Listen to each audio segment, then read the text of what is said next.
Whoa, what do we have here? A fully formed beehive. Must have taken months to build that guy. Well, guess what? Skadoosh!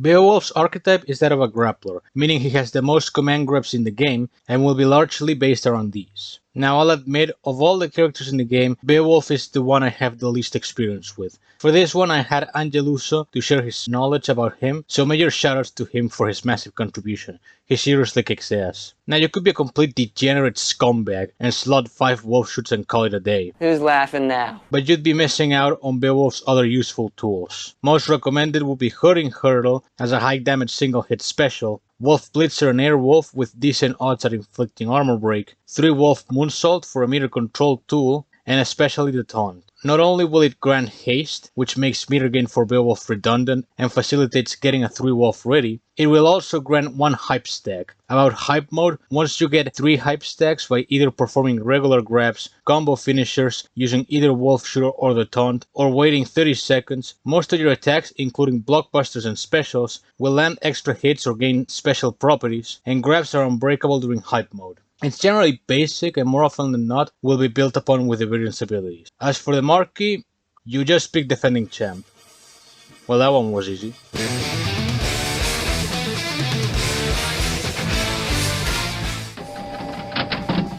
Underdog is capable of countering debuffs by gaining armor and haste each time he gets inflicted with anything. This way he can stall for a little longer, but the main problem is that rarely you're required to debuff him. However, he does have one niche as the ideal scratching post counter. Since he can be inflicted with slow because it instantly gets turned into haste, he won't be stunned from it, and will take little damage because of the armor stacks. Unfortunately, several faster solutions exist, scratching post isn't as frequently seen as before, and Underdog won't do much of note elsewhere, so for just one node archetype, it's more worth to learn how to intercept or use immunity.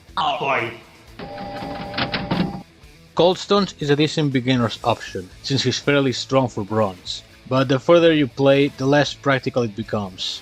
He may have access to 6-second stuns through grabs, which is considerably long, but more often than not, he'll require Lupine Pummel to land one. Also, he can only deal bonus damage against stunned foes. Now a few issues rise from this, first one being that he won't be able to do much outside of simply stunning. Then, he simply doesn't have much to offer outside of just hitting hard. Sure, you may find success on prize fights and such, but on rifts, just being able to stun and only stun falls incredibly short. As such, he may start a player off strong, but the player should learn to ride a bike without the stunning training wheels. El problema es que no le sabes a Coldstones si lo usases más de 165 veces. ¡No! ¡Pedazo de cacho de trozo de mula en miniatura! Number 1 is decent. Much like Coldstones, he has access to bonus damage in the form of enrages this time around. But unlike Coldstones, he's capable of gaining them outside of grabs too. The one downside would be that you need haste in order to gain enrages, but this can be solved by carrying a taunt, which also works as a setup for a second haste when triggering hype mode. Now, he's also a pretty limited variant in terms of potential. For all intents and purposes, he's just another bit stick, and won't make it that further in rifts. But at least, as a beginner's option, he has better staying power if used properly. Yellow with black stripes, man! Hype Man is a mix between Neuromancer and Grey Matter, where he combines both meter draining and supporting teammates by granting them 50% meter. Not only does he assume an offensive position, but he's also capable of making a good offense support. The meter drain does make for a nice control of the enemy's set, and his support for teammates is at its best when you wish to charge a teammate's blockbuster safely. This way, it becomes technically easy to secure a blockbuster finish, so overall good stuff on the right hands. I am the hype! Wrestler X only amounts as a bleeder with okay stats and a mediocre self-recovery. He can get the job done since he has good attack and will hit fairly hard, but for a bleeder, he doesn't perform very well. You need to land several hits to inflict multiple bleeds, so Lupine Pummel and Giddy Strepek are basically mandatory. Not to mention, the length of the bleeds is pretty short, and unlike Freaky Friday, it won't be as frequent. At least his access to regeneration makes it so he can have a slightly longer time in the field, so I'll give him that. Top tier meth energy. Weekend Warrior has become one of the most consistent variants in Rifts because of the amount of tools he has at his disposal. Activating Hype Mode will clear all active debuffs, save for Hex obviously, and it will grant him Final Stand, Regeneration and Immunity. Not only will he stay clear of any debuffs from a node, he has added survivability and health conservation, also whenever he chooses to activate it. His set is best on solo and double nodes, usually involving the likes of Robo Fortune with Final Stand and Don't Poke the Bureau, especially the last one. With weakened slow enough attack and regeneration, he'll be able to clear this pretty well. And with access to haste, any meter removal from Neuromancer is easier to deal with. Incredibly versatile Rift variant, where our mistake was to see him as a defender and defender exclusively. Dominating! Freedom Fighter is quite weak. It can be entertaining to block a special or blockbuster and inflict stun as a result, and the disable blockbusters is nice, but won't go much further than that on offense. Plus, having the same stats as Weaken limits his offense potential. But that being said, maybe he's not bad for defense, right? It implies the player will fuck up and hit a special while Freedom Fighter is blocking, which unless you suck, you shouldn't struggle getting around that obstacle. Dragon Brawler is an incredibly proficient user of precision. You'll gain 5 stacks when you trigger Hype Mode, and since you can activate it whenever you see fit, that further increases its utility.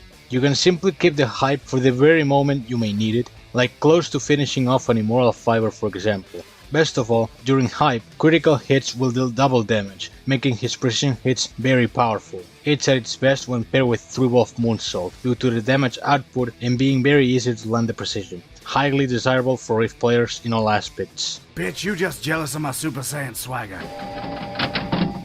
Wulfsbane's prime use is as a decent heal blocker, preventing several variants from recovering. Additionally, he'll deal 50% bonus damage on debuffed opponents. He's very basic and can get good results as a strong beatstick and heal preventer. Much like previous examples, his simplicity will limit him, but at least he makes up for having just enough utility and a comparatively higher attack to be desirable. Would you like to play again?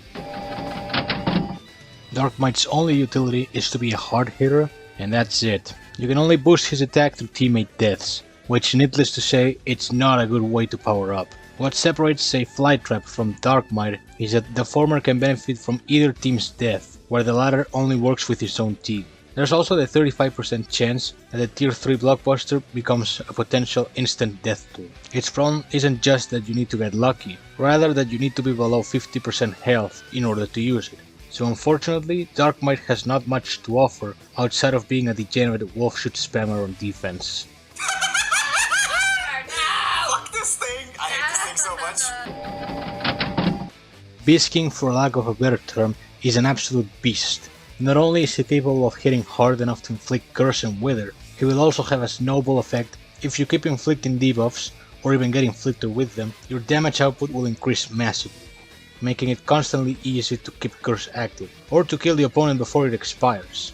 This makes it desirable to have single hit moves as much as possible, and moves with debuffs included to them. So without question, if you get him, be sure to invest on that beast of a variant. Fuck me, bro. Snakebite at first may seem basic and just a very strong variant, which he excels at for sure, but his ability is also really good. He gains instant meter and 3 stacks of evasion upon triggering hype, and if you finish off an opponent during hype, you'll gain 5 barrier stacks and permanent haste. Not only is this useful for landing hits more safely, but it also means you'll conserve a lot of health thanks to the barrier, and also build meter faster all times. The barrier, in combination with highly invested health, is even used to tank Immoral Fibers. It can deal with Robo's pesky power surge, and can take a bit of recall damage from forced armor nodes. All in all, another great Diamond Beowulf and variant you want to look for. Psycho Mantis, you're that ninja.